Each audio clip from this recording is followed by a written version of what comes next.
Welcome in, Farmin FriYay. Farmin FriYay. Shout out to everybody leaving comments. This is an interactive show. We're here every day at this time. And wherever you're watching, hope that you will subscribe and share. Main Street Today is the name of the show. And we've got our own YouTube channel. And you can go to Main Street Today on YouTube and click subscribe. We love having new subscribers. And the more of you that subscribe, the happier we are. I'll give you a lucky handshake. It'll really work. We thank our Farmin FriYay sponsor. Farm Credit Mid-America does some really amazing things. And if you are into homesteading, if you've ever looked into turning your piece of land, if you've got a little green patch of land, you can have some agricultural experiences, and you might need a little help to get you along the way. The people with the knowledge and the funds to help you get there, Farm Credit Mid-America, e-farmcredit.com, e-farmcredit.com. That's Farm Credit Mid-America.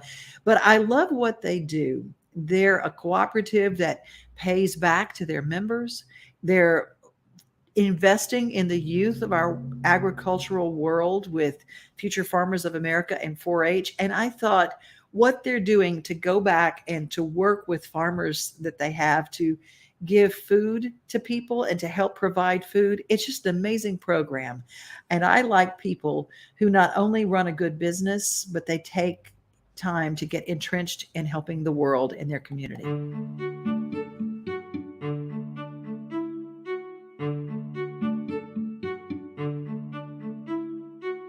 The more organized we can keep our boxes, probably the better. Instead of throwing it in there, try to just get it somewhat where all your stems are going the same way. Or you may layer it back and forth, whichever works for you. Questions? My name is Mary Courtney. This is our farm. And today we're having a group from Farm Credit come out to glean our fields.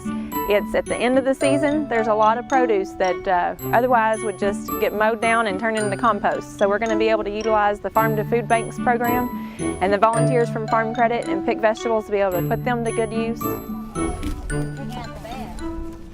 I don't know what I'm doing either.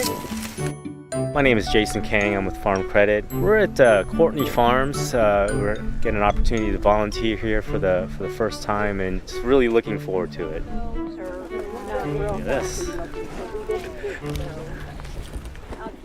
I work with the Kentucky Association of Food Banks, which is made up of the 7 Feeding America food banks that serve all 120 counties in Kentucky. The Farms to Food Banks program pays farmers just below wholesale prices for the produce that they can't sell otherwise, and that helps cover their costs for picking it, packing it, and transporting it to food banks so that hungry Kentuckians have access to healthy produce. I first heard about a Farm to Food Banks program about 5 years ago. I was at a Women in Agriculture conference in the fall, and I was walking around, happened to meet a lady named Tamara Sandberg. She gave me information, and I thought, I'm not going to need this. We're going to sell everything we raise. Well, that very next season, we had cucumbers that once the market fell out, we didn't have anywhere to go with them. Well, I dug out Tamara's information, I called her, and it was a win-win. And with that Farm to Food Banks program, we were able to have work for our workers and be able to utilize those crops. We work with any farmer that grows produce in Kentucky on their farm, and as long as they're okay with our prices, they call us and let us know what's ready, and we coordinate delivery with a food bank. The farmer delivers it. Usually it's distributed within 24 hours, and it's on a hungry Kentuckian's plate.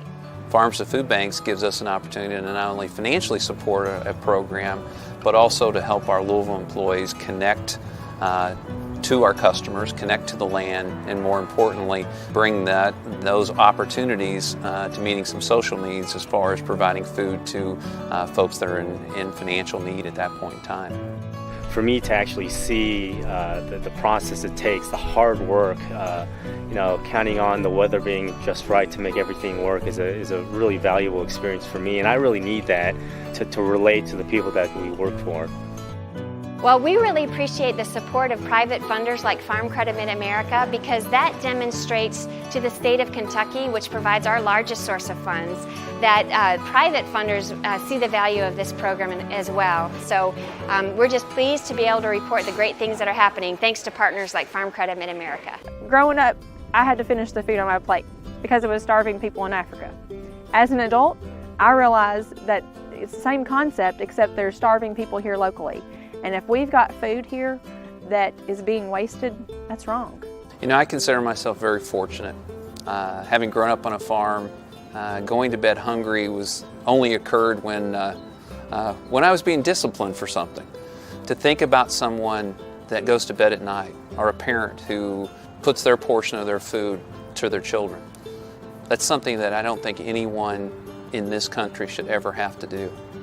And so for us, this is just a very small way of us giving back, taking what agriculture has to offer to make sure that everyone benefits and that everyone goes to bed having been fed.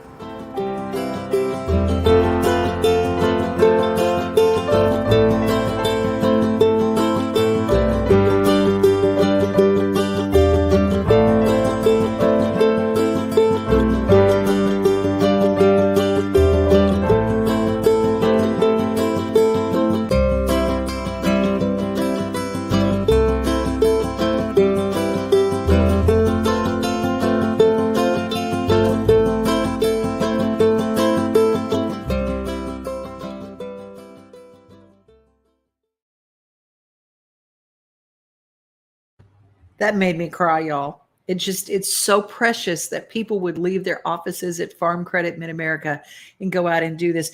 Farm to Food Bank takes care in all the four territories that Mid-America covers.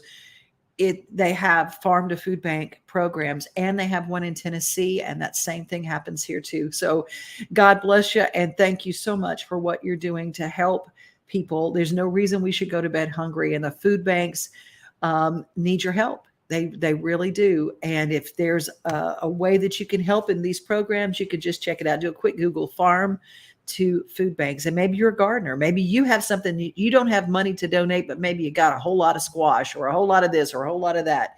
I know that those people would love to have some good fresh produce.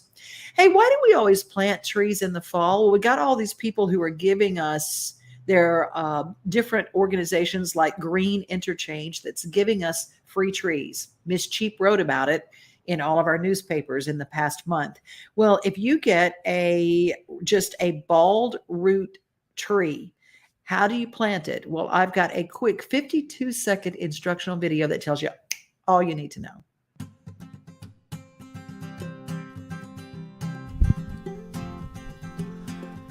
Tennessee Wholesale Nursery presents How to Plant Bare Root Trees. Bare root trees need to have their roots soaked in water for at least 2 hours before planting. First, dig a hole twice the size of the plant's root ball or root area.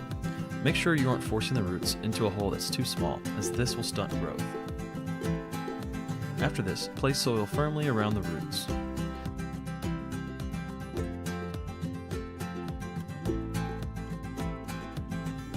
Immediately water the tree and keep it regularly watered for the next few weeks so that the roots can get established. After that, nature will do the rest. You can find bare root trees and much more on our website at tnnursery.net. I just needed to know that. And I love when I can find a short how-to that lets me know if I'm doing everything that I'm supposed to do when I'm planting one of those, especially the new free, they're free trees and they want you to plant trees. It's great for our carbon footprint and it's great for our spirit. Let's talk about great for your spirit. Fall at Cheekwood. Come on. What's going on? If you want a place to really enjoy and you're in Middle Tennessee, if you have not been to Cheekwood, or even if you have, go back, because fall all the way through, fall is starting and you go all the way through to Halloween for their exciting things at Cheekwood. So pretty. Just a 15-minute drive from Brentwood, Cheekwood Botanical Gardens offers a taste of fall for the whole family. Cheekwood Harvest, featuring fall displays, food trucks, live music, and other activities, runs until Halloween. External Relations Officer Elizabeth Sheets describes what the fall season brings to Cheekwood. Fall harvest season is one of the best times of the year at Cheekwood, and it has really become one of the most popular times of year for visitors. We have a pumpkin village with 2 pumpkin houses that you are welcome to walk through, look in the windows, look out the windows. They're very interactive and visitors love to explore the pumpkin village. We also have pumpkins for sale in the pumpkin village, so you may pick out your pumpkin to take home with you for your front porch or mailbox area and just explore the gardens. We have 55 acres of botanical gardens here at Cheekwood and lots of color during the harvest season. The Cheekwood Harvest is a popular event among its members and has been put on annually for 8 years. So it's really grown from just a few weekends of activities into the full-fledged harvest season that you have here at Cheekwood today. Year-round, Cheekwood offers unique displays in the gardens and in the Cheekwood Mansion. Cheekwood has lots of events and activities year-round. We do have 4 main seasonal festivals.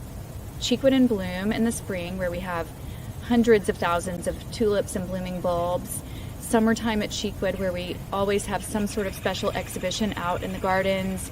Cheekwood Harvest, as well as Holiday Lights, which will be coming up starting in the middle of November. Visitors who are not members should purchase tickets ahead of time on the Cheekwood website. We do ask that you purchase tickets in advance online at cheekwood.org. You may go to our calendar, select your date and time for entry, and then just purchase your tickets right there. Cheekwood's Harvest Celebration is a great place to spend time with friends and family leading up to the Halloween holiday. Avery Allen, WBHS 9.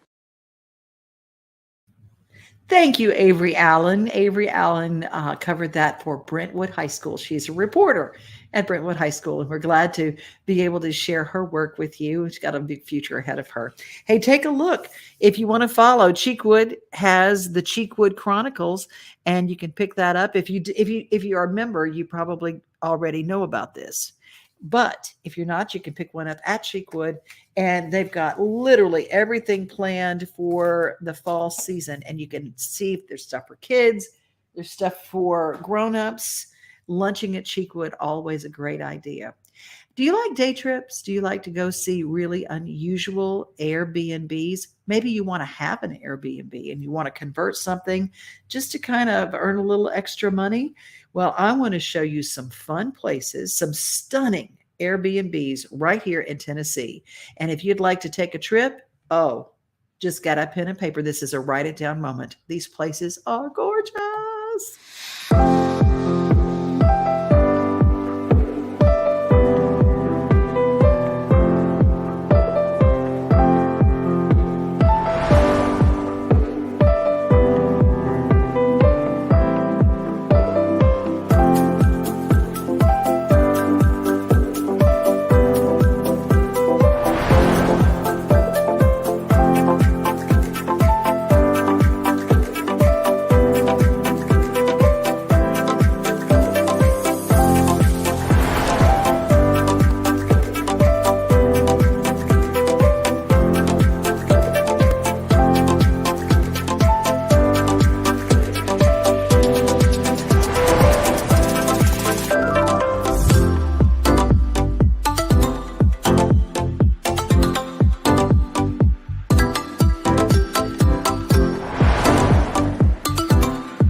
Do you love bacon? I mean, do you really love bacon? Who doesn't, right? The 3rd annual Murfreesboro Bacon Fest is coming up Saturday, September 10th. Admission and parking are free. The Bacon Festival will feature live music, food, and craft vendors. And did I say bacon? You can ride a mechanical hog ride. Visit the Kids Zone with free inflatables. There will also be hourly raffles with great prizes and an opportunity to purchase Bacon Festival merchandise. And did I say bacon? Yeah, there will even be a bacon eating contest. Visit the 3rd annual Murfreesboro Bacon Festival Facebook page for all the details.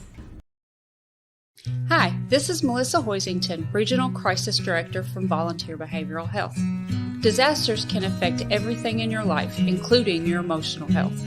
Help is available during these uncertain times.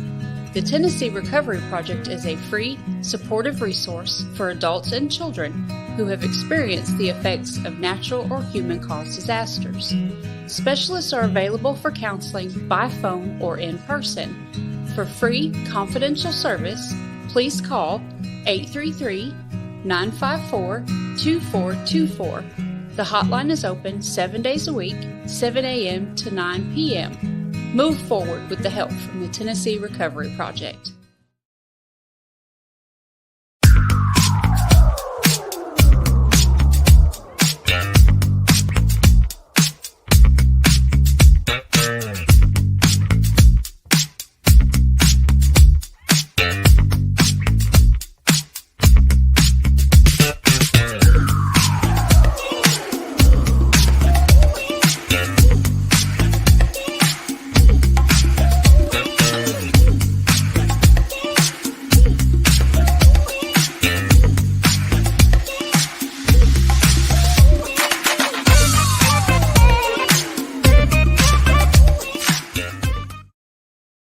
The Green Interchange, free trees, and a lot to do. This weekend's the last pickup for those free trees.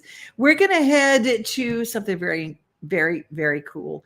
Earlier this year, we did our governor asked for people to apply, and they opened up applications for the Tennessee Highway Patrol.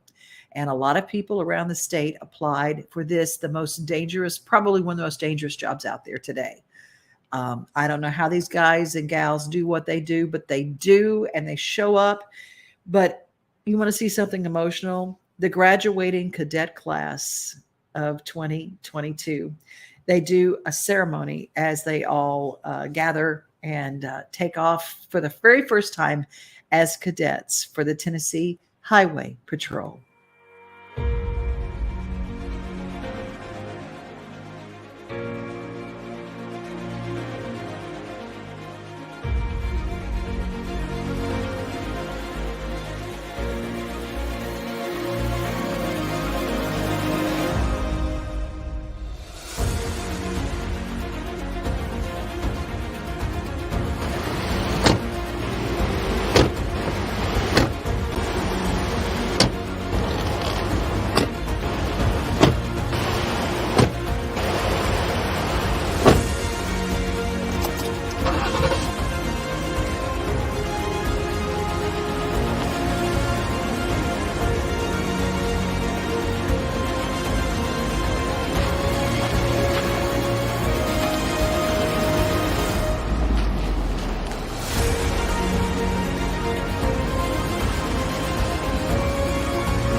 Hi, it's Dakota Mercer again with more trash and recycling tips for the new automated truck.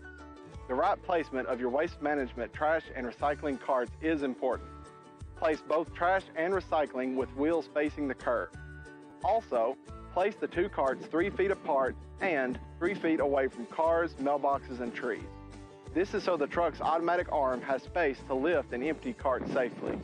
Finally, keep a good distance away from the truck. Kids love watching these amazing automated trucks. Just make sure they do it from a healthy distance. I hope you like your new services.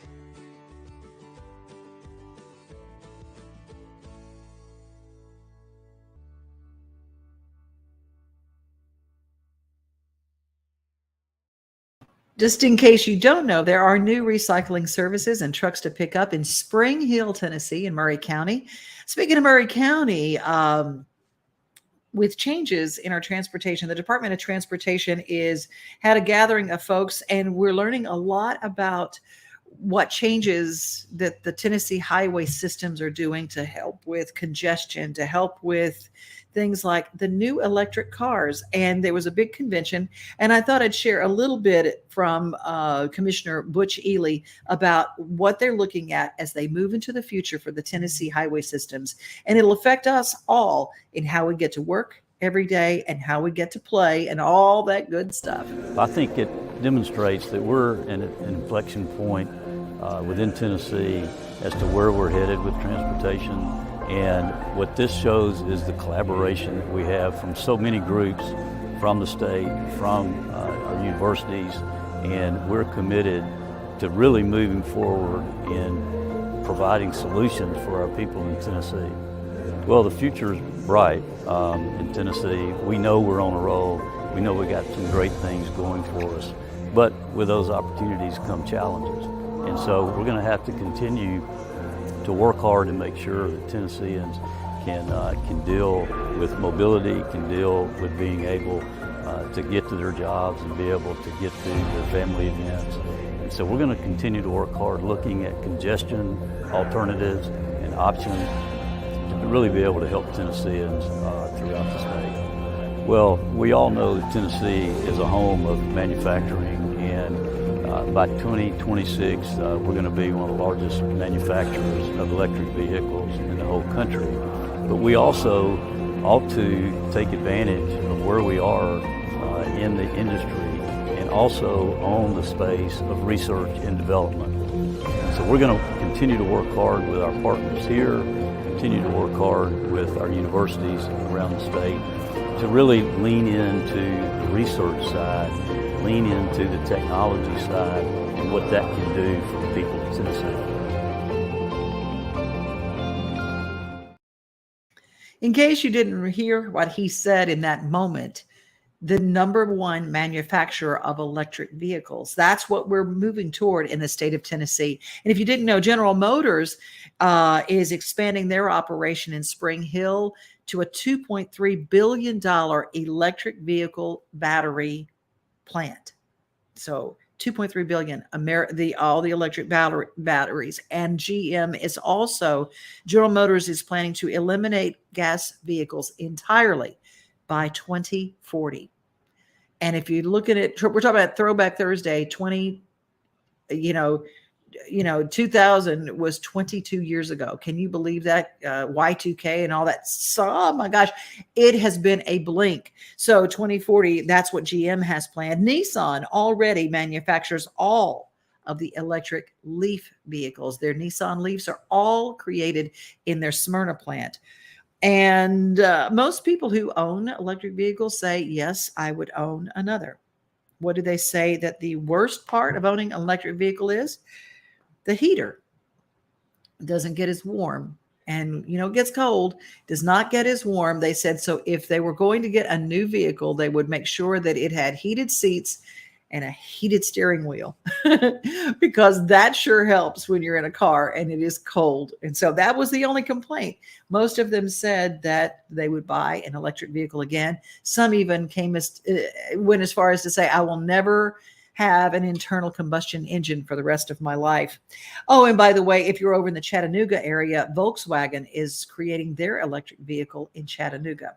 So I didn't realize that we really had that much to do with electric vehicles. And turns out it really is a big deal for our jobs, for our economy, and it will make a difference with our roads and our system. And I think that the Department of Transportation is going to be looking into charging stations and things like that, and how they're going to monetize those as well. I hope you guys have a great weekend. If you want to come to Backstage Nashville, it is a fun thing, and it is every week. And if you don't know about it, it looks a little bit like this. Country music got a hold on me. It bit me in the worst degree. When I was little, heard a fiddle or a steel guitar, I started humping and a popping like a man from Mars. Country music got a hold on me. It's an affliction that won't let me be. It's a certain fact that's plain to see. Country music got a hold on me. When I turned 18, I joined a hillbilly band. Rocked every joint from Maine to Alabama. Now people, they're coming from miles around, wanna hear me play the country sound. Country music made me what I am. I'ma take a big guitar man. When I'm rocking and a rolling, I'm a sight to see. Country music got a hold on me.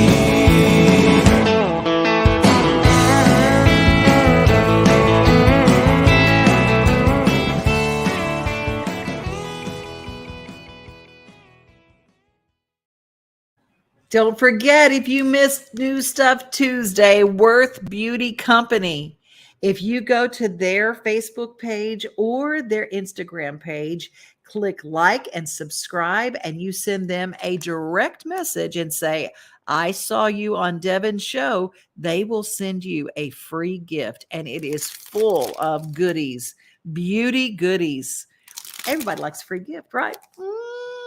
Everybody likes free gift. Well, worthbeautycompany.com is their website, and Michelle Probst and her glam squad will be joining us every other week, and they're part of our show now, and they're regulars. Worth Beauty Company.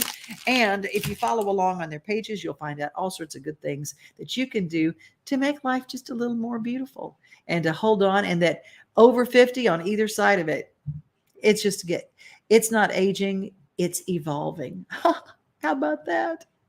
Okay, some of us are evolving, some of us are aging, but it really doesn't matter. As long as we have another day on this side of the grass, it's pretty cool, right? Speaking on this side of the grass, it is sunflower season. There are sunflowers everywhere, and I thought that we would close Farmin FriYay with a time lapse from Aldo Productions, and it is absolutely stunning. I love sunflowers. They're my favorite flower. Be safe, everybody. Be kind. And remember, most of all, you are loved.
Main Street today.